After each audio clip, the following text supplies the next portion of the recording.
చేసింది. ఈరోజు కాంగ్రెస్ పార్టీ రాజ్యాంగాన్ని కాపాడుతుందట. ఏం కాపాడుతావయ్యా? తెలంగాణ గడ్డ మీద 8 పార్లమెంటు స్థానాలు ఒక్క రెడ్డి కులానికే ఇచ్చినావు. ఏం మేము కనపడలేదా? డబ్బు కొట్టడానికి మేము కావాలా? డబ్బుకు నువ్వు కొట్టరాదు, ఎంపీగా నేను పోటీ చేస్తా. డబ్బుకేమో నువ్వు కొట్టావు, ఎంపీగా నేను పోటీ చేయవు. డబ్బులు కొట్టడానికి మేము కావాలా? మీటింగ్లో కూర్చోడానికి మేము కావాలా? కరెంటు స్తంభంకి జెండా కట్టడానికి మేము కావాలా?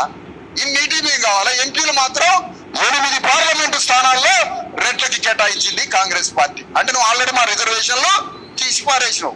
90% మంది బీసీఎస్సీ ఎస్టీలు ఉండగా 90% బీసీఎస్సీ ఎస్టీలు ఉండగా 2-3% లేని రెడ్లకి 8 పార్లమెంటు స్థానాలు కాంగ్రెస్ కేటాయించింది. కాబట్టి నువ్వు ఆల్రెడీ రిజర్వేషన్లు మా పీకి పారేసినావు, తీసేసినావు. రుజువు అయిపోయా. రేపు నీ రాజ్యం ఎట్లుంటుందో తెలుసుకో. 2% లేని రెడ్డి ఈరోజు తెలంగాణకి ముఖ్యమంత్రి. మరి 90% ఉన్న మా లేబర్ ఏం కావాలా?